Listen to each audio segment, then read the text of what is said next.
Para cerrar el debate tiene la palabra el senador Jorge Enrique Robledo. Sí, muchas gracias, señor presidente.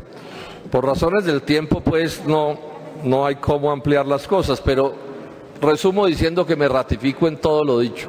No retiro una letra, absolutamente ni una letra de lo que he dicho. Los colombianos se preguntarán, bueno, ¿y por qué esa discusión tan grave entre licitación y adición de un contrato en un debate sobre corrupción? Es que está probado hasta la saciedad que una buena explicación de la inmensa corrupción nacional es que no se hacen las licitaciones que se deben hacer, entre otras cosas, porque los funcionarios públicos se han inventado 1000 maneras de volarse la licitación. La licitación, ¿qué es lo que es? Un concurso, una competencia. Entonces, cuando aparece la adjudicación a dedo, señor director de la ANI, pues lo que se está abriendo es la posibilidad de facilitar la corrupción. Ese es el debate, colombianos, y por eso se vuelve tan importante este asunto. O sea, un gobierno que había podido convocar a una licitación para hacer una carretera a la que no nos estamos oponiendo, se las ingenia para hacer más bien una adjudicación a dedo a unos contratistas que resultaron ser los corruptos de Odebrecht y sus socios en Colombia, porque es que aquí hay una cosa que me evadieron por completo en el debate: ¿quiénes son los socios criollos de Odebrecht y por qué de ellos no se habla? ¿No son socios en la corrupción? Están acusados de ser socios. El Grupo Aval está acusado, así el señor fiscal quiere evadirlo, está acusado. Corficolombiana está acusada de haber pagado el 33% de esa corrupción, de esos sobornos de los que estamos hablando. Entonces, el punto de si licitación o no es un asunto clave, y aquí se nos viene el director de la ANI a decir que este fue una adición, pero que eso sí muy bien negociada. ¿Cómo así que una adición, pero eso sí muy bien negociada? Y nos inventan el galimatías de la licitación privada después de adjudicar a dedo. Por favor, esto no nos traten como bobos, que no somos bobos. Además, la ley es absolutamente clara al respecto. La Corte Constitucional abrió la posibilidad de las adiciones a los contratos de esas vías, una aprobación condicionada, dice la norma, condicionada a unas características que no se cumplen en el caso de la Ruta del Sol. Eso está perfectamente claro y ese es el reclamo que estamos haciendo. O sea, que estamos diciendo que se hizo una aprobación ilegal. ¿Cómo es el tema del documento COMPES? Es que aquí varios colegas se vinieron a leer, sin siquiera entender lo que estaban leyendo, una carta de falacias y de mentiras que ha distribuido el señor fiscal, muy de su estilo, y llegan aquí a leer sin saber ni qué están leyendo. Y sin saber de qué están hablando, hacen la genialidad de prestarle un determinado servicio al señor fiscal. ¿Cuál es la historia de esto? Y es muy simple. El 14 de marzo del 2016, el gobierno le hace el negocito a la concesionaria de la Ruta del Sol de adjudicarle un contrato sin licitación. Se lo da a dedo. Pero, como estaban violando la ley por otras razones, en la cláusula sexta de ese contrato dice que tiene que haber un documento COMPES que apruebe, ¿sí?, o que le dé, digamos, legalidad a eso que estaban haciendo. Pocos países en el mundo primero se aprueban los contratos y después los documentos COMPES, pero bueno, en la Colombia de la creatividad estamos. Bueno, y ese es el hecho. Y ese documento COMPES es este, el 3817. Y le digo al doctor Andrade, y lo firma, aquí están las firmas por detrás, el doctor Néstor Humberto Martínez. Si van a defender al fiscal, por lo menos tómense el trabajo de averiguar las fechas y las cosas y entender de qué se trata este asunto. ¿Y por qué es tan importante, repito, el COMPES? Porque el contrato de marzo, el del dedazo, dice que sin ese documento COMPES no se puede concretar ese contrato y por eso tienen que hacer el documento COMPES. Luego el documento COMPES es la clave de esto. Esto lo sabe el fiscal y sale a mentir con ese papel que anda reportando por ahí. Con la astucia y la finura y la precisión, lo que está haciendo es promover la confusión al acento. ¿Y cómo es que cae el fiscal en esto? Ya dije, firma el fiscal, pero en el 2012, dice él, había dado un concepto diciendo que se necesitaba licitación para hacer ese asunto, que no se podía hacer adjudicación a dedo. En el 2012 como abogado dijo una cosa y en el 2014 como ministro hizo otra cosa. Y le ocultó a sus colegas del ministerio su concepto del 2012. No les contó. Y aquí se dijo, no, es que él no tiene nada que hacer. No, resulta que ese puesto que él tenía entre sus cosas específicas asesorar la legalidad de las decisiones del gobierno nacional. Y ese es el fiscal maravilloso que nos presentan aquí. No, el dechado de virtudes, ¿no?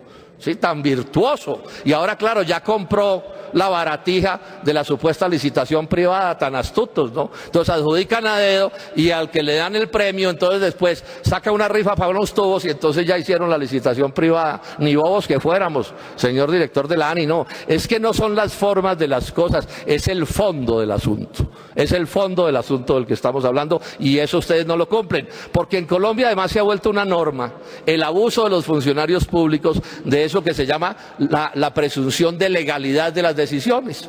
Yo recuerdo que en Manizales había un funcionario que decía que era mejor pedir perdón que permiso. A un ministro le dijeron de Hacienda, oiga, ese impuesto es ilegal, y el tipo volteó y dijo, sí, pero mientras me lo tumban, me lo pagan. Y así nos pasa con estas cosas. Todos estos funcionarios deciden lo que se les da la gana y le dicen a uno, bueno, y ahora si usted es tan duro, túmbeme. Demande, contrademande, y estas cosas se vuelven eternas y mientras tanto van abusando de las circunstancias. Entonces aquí lo que tenemos, además de un fiscal que prevaricó cuando aprobó ese documento COMPES en ese momento como ministro, una cosa que se ha ocultado sistemáticamente. Él estaba favoreciendo a Odebrecht y a la Ruta del Sol y a Luis Carlos Sarmiento en ese contrato. Pero además estaba violando la ley por otra razón, porque él no tenía tiempo suficiente para haber aprobado ese COMPES, porque 2 meses antes había sido la junta directiva del periódico El Tiempo en representación de Luis Carlos Sarmiento. O sea, estas prevaricatos no son gratuitos, son prevaricatos para defender a alguien, para ayudar a alguien, para echarle plata en el bolsillo a alguien, y eso es de lo que se trata la corrupción, porque esto se nos vuelve en unos debates como abstractos. 2 cosas más y termino, señor presidente. Nos dicen que es un fiscal maravilloso, pero aquí ninguno de los panegiristas del fiscal dijo ni mu sobre el caso de Navelena, que es un bochorno de caso, hola. Espectáculo que es una vergüenza aquí en Cafarnaún. Deme a alguien una explicación sensata de por qué un ministro en un caso de corrupción descomunal abre una investigación y la cierra a los 11 días. Un fiscal. Y la conclusión es, no hay ninguna posibilidad de corrupción en Navelena, y lo que hemos encontrado no es que es la posibilidad, sino mucha corrupción. La plata está perdida, así el ministro de Agricultura venga a echarnos cuentos aquí a decir que no está perdida. Está perdida y es cosa de esperar, ya veremos quién va a tener la razón. Tarde o temprano se aclararán las cosas. Ya el Banco Agrario tuvo que provisionar 60.000 millones de pesos, que es una manera de decir, esa plata está perdida. Y la cifra que dio aquí el ministro de Agricultura de una plata en esa fiducia es paja. Es que las platas no están porque en los papeles digan que están. Las platas en los bancos están si están allá.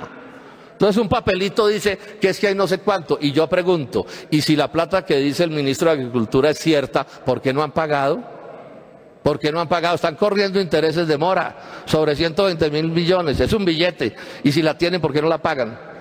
¿Y por qué tuvieron que provisionar 60.000 millones de pesos? Y estas fueron las cosas que no vio el señor fiscal.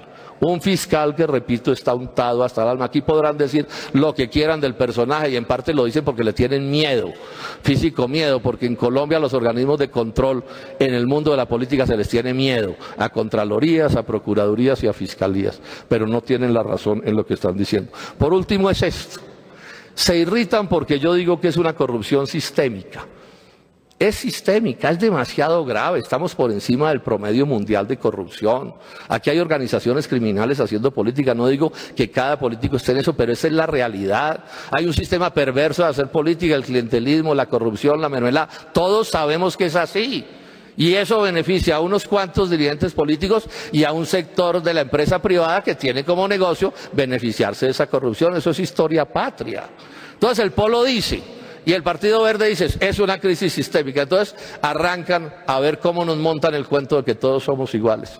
Yo les tengo que decir con toda cordialidad, no somos iguales. Ustedes, la Unidad Nacional y el Centro Democrático, han gobernado a este país con un nombre o con otro los últimos 50 o 100 años.